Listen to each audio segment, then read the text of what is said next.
Welcome back to the next episode of Who Do You Want to Be? Hi, Sabine. It's always good to see you. I really look forward to these chats.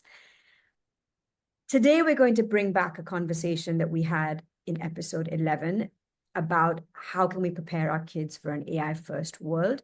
And this is a conversation that we will keep having on this podcast because there is really going to be no end to this conversation. And as we enter an AI-first world, a world that we yet don't know much about, how can we prepare our kids for it is going to be a conversation that we really need to keep having. And what we talked about in episode 11, and if you haven't listened to it, I highly recommend you go and do that. What we talked about in that episode is how do we start talking to our children about AI when we also are in the process of learning about it?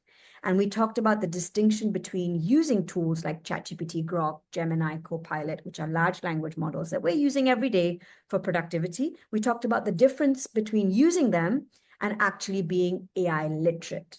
And when I say being AI literate, I mean, do we really know how these tools work? Do we really know everything they have to offer versus all their limitations?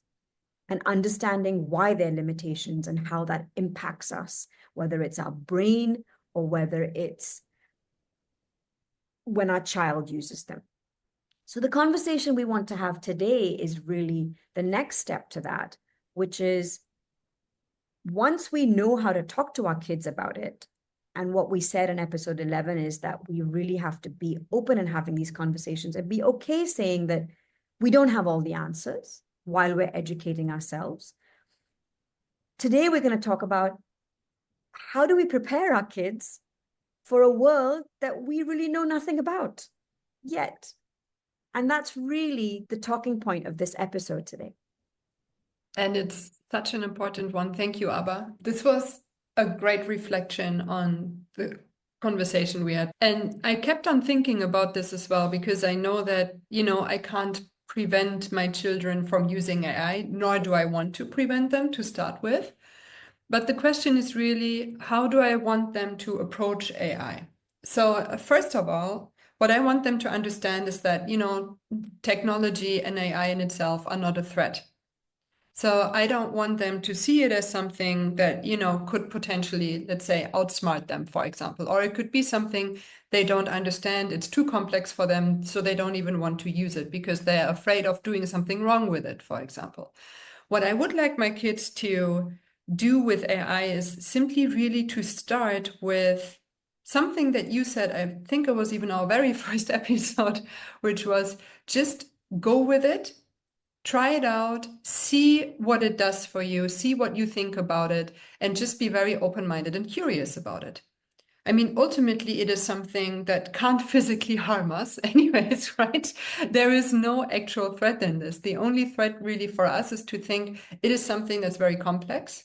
As you said, we are not starting with it being literal about it or having a literacy about it. We just need to get into it and see how it works. And the more we keep trying, the better the results are that we get out of this, which is, of course, directly related to a growth mindset, right? I want my kids to have a growth mindset when they think about AI. I want them to see it as something that can challenge them, that they can learn from, something that they can use to also better their own skills, to improve their own skills.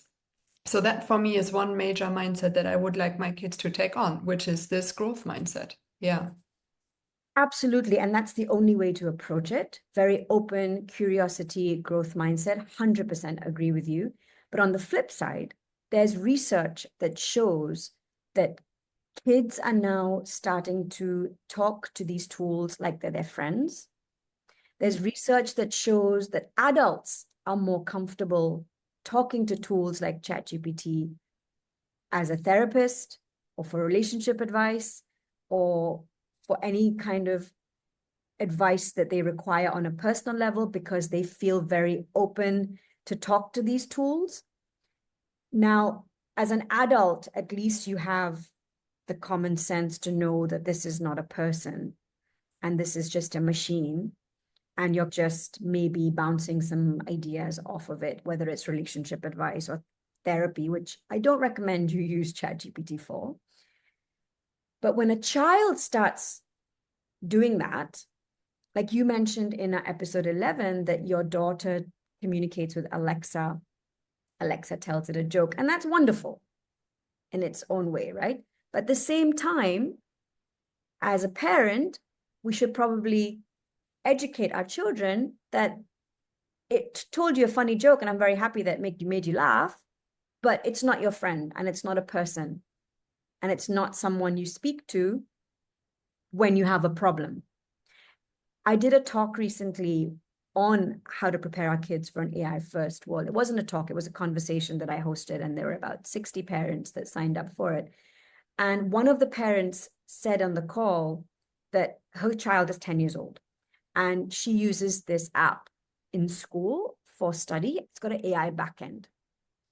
And she's fine with that because it's going to help her learn. And it's very good in identifying weaknesses of your child so that they can be flagged to the teacher, so that the teacher can work with your child on their weaknesses. So it's amazing, right? So they get very specific targeted help. So in that way, amazing. But at the same time, this tool starts working with the child by asking the child, how are they feeling? Now, my friend who's a parent obviously had an issue with this, and I totally understand why. Because she's like, my daughter needs to know that this tool has no business asking you how you're feeling. And you do not need to communicate with this tool how you're feeling, whether you're feeling good or bad or down. You come to me to talk to me about how you feel, or you go to your teacher or to your sister or to your father. So again, this is where we need to, as parents, manage what our child is doing with these tools. So while we need to spark curiosity and let them be open and not restrict them, 100% no, everything you said, we also need to think about these things ourselves. Because I also don't want a machine asking my child how they're feeling and them to have a chat about it. That's my role as a parent. Yeah. So that again comes back to, navigating the challenges of this AI first world. Yeah. I absolutely agree with you. I mean, I read a book the other day, which I absolutely loved. It was not about kids dealing with AI, but it was very much about the topic that you just mentioned. So the example that that lady was bringing up, and she was focused on kids and young adults being addicted to their phones, for example. She was saying that she spoke to a number of young adults. They were 18, 19, 20 years old. And there was a girl who had a fight with a friend of hers via WhatsApp or SMS, something like that. They had a fight. The one girl, let's call her Anna. Anna knew that she had insulted Mary and that Mary was sad. However, this fight only took place via these text messages. The next time that Anna and Mary actually met in person, Anna was completely overwhelmed because she did not know how to cope with Mary's real-time emotions. Mary was disappointed, she was sad, she started to cry, and Anna didn't know how to deal with that because she had no emotional intelligence. She didn't know how to deal with an actual person that was sad. She didn't know how to make her feel better. She didn't know how to tell her that she's sorry, for example. And Anna did admit to this lady who wrote the book that she is totally fine sending a text message that says, I'm sorry, I apologize, I didn't mean to hurt you. But she was not able to say it face to face to a friend who was standing right in front of her crying because of that emotional pain. And this goes directly back to what you're saying. It's about emotional intelligence. It's about understanding, first of all, how do I feel? How can I also manage my own emotions without having to ask now, in this example, AI? I don't need AI to tell me, okay, take 3 deep breaths, for example. I don't need AI to tell me, oh yeah, you're angry right now. Why don't you do this and that? But I need to be able, and my kids need to be able to understand own emotions, knowing how to deal with it themselves, knowing how to do that without external help, specifically not AI help. Of course, it's our job as parents to teach them how humans regulate emotions but it definitely shouldn't be up to AI, because we need children who are very strong personalities. We need children who are self-confident.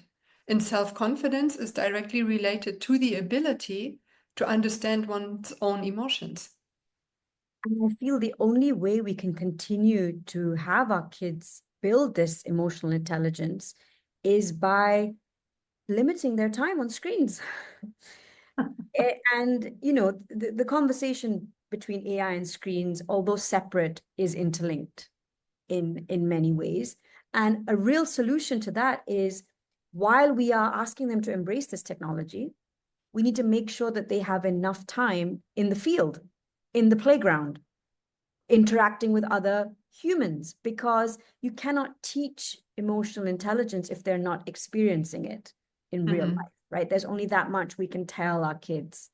And as you said, it's very easy to text someone, I'm sorry, but looking them in the eye, facing them and saying it to them requires a whole different level of intelligence, emotional intelligence. And there's no way they can get that unless they are out there interacting and socializing with real people.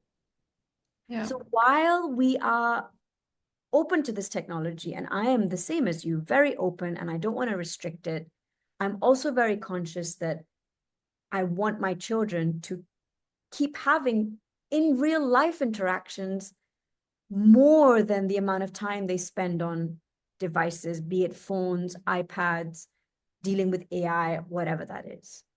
So I think there is a really good book, and I don't remember the name of it right now, that talks about the development of the brain of the child, and how, I think you might know this better than me because I know you study all this a lot more than I do, but how at least till the age of 15 or 16, the child's brain is still developing so rapidly that the less time we can give them to work with technology, the better it is for them. Because after a certain age, like us, we're always on the computer, we're always on our phones. That's just the nature of work these days, right? But we already have the emotional intelligence to know when to stop and to differentiate real life experiences with technological experiences, because we've grown up without technology. So we don't face the same repercussions of the Gen Z child or whatever the next generation is, who don't know a world without technology. So ensuring that your child, no matter what age, is getting enough time with other people in real life without devices. Yeah, absolutely. And that is certainly one very important part, if not the most important part. And another one that I just remembered when you mentioned Gen Z is really that the next generations need to learn that despite all those amazing tools out there that make things very easy for you, you need to build a certain resilience. It's not that you try something for the first time, it doesn't work out, okay, you just move on to the next thing. That's not how you build actual skills and knowledge and expertise. But you will have to constantly keep learning. You will have to understand that a failure is just another opportunity to learn something. And here is a snippet from a conversation that I had with a senior HR manager. I think it was last week. And she told me that she had a Gen Z member in her team, and she had a feedback conversation with this Gen Z member before the end of probation. It was not the final conversation before the end of probation, but after like 3 months of employment.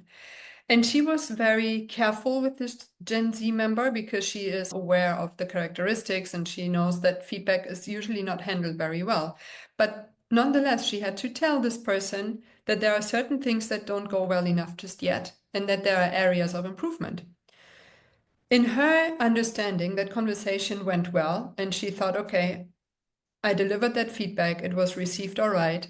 But 2 weeks later, that Gen Z member quit, handed in the resignation, and said, I don't want to work in an environment where I'm not appreciated and where my work is not valued. And both that HR manager I spoke to and me, at first, we were shocked and we thought, okay, well, but this is what life is like. It's not just always super easy and things keep coming to you the way that you would like them to be. But in fact, you will have to work for it. And if you want to be very successful in life, you have to work very hard for it. Now, that's another attitude that is, let's say, not necessarily ingrained in Gen Z, Gen Alpha, our children. This is definitely something that we as parents need to teach them. They need to understand, even though everything is at your fingertips, it doesn't mean that life is easy. Especially not if you want to keep having a lifestyle where everything is directly in reach, where everything is very comfortable. You will have to work for this. And that's definitely something that, to be very frank with you, especially here in Dubai, is not a given. Most children that I know don't have that attitude. They think that, life is great and it will always stay that way. And whatever I need, I'm going to get it right away. I know, and it's challenging times as parents that we're going to be facing because Gen Z, and this is not the first time I hear a story like this, Gen Z has a whole different attitude to life. Our kids, this generation, are Gen Z as well, I guess, but their kids will be kids that grow up in a world fully technologically equipped, whether it's the internet or AI. So the level of challenges they're going to have is probably going to be even more than what we're going to face. And the only thing we can do is make sure that our kids, we transfer this emotional intelligence and the nature of resilience and adaptability and the fact that life isn't easy. They do have to work to get things, or all these things that you've talked about, so that they can grow up in the right way and pass that on to their children, because they're going to face different challenges. So it's all very complex. And as they grow up, even talking about jobs, the jobs that they're going to be doing are jobs that we probably don't even know what they are yet. So we can't even prepare them for jobs or how to be in a job, because the jobs that we have now are probably not going to be the jobs that are going to be around when they grow up. So how do we prepare our kids for a world that we know nothing about, for jobs that we don't know what they're going to be? Yeah.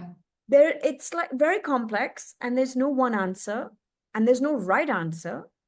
But like you said, the only thing we can try our best to do is build in them emotional intelligence. And how do you do that? By making sure that they engage with people who give them emotions, real emotions. So in real life engagements, let's continue to give them real life experiences so that they don't feel emotionally stunted when they're meeting people in real life. How do we build adaptability and resilience? And how do they stay empathetic? Because if they're dealing with machines, machines have no empathy. So again, how can we inculcate empathy in our children?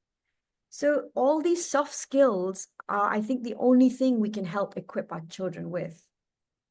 And we just need to constantly find ways to help our kids learn resilience, adaptability, critical thinking, empathy, show them what is kindness. All these things are what we should be focused on rather than academics or what they're studying. Are they getting the right marks? Because honestly, it's not going to matter. I feel like it's not going to matter at all.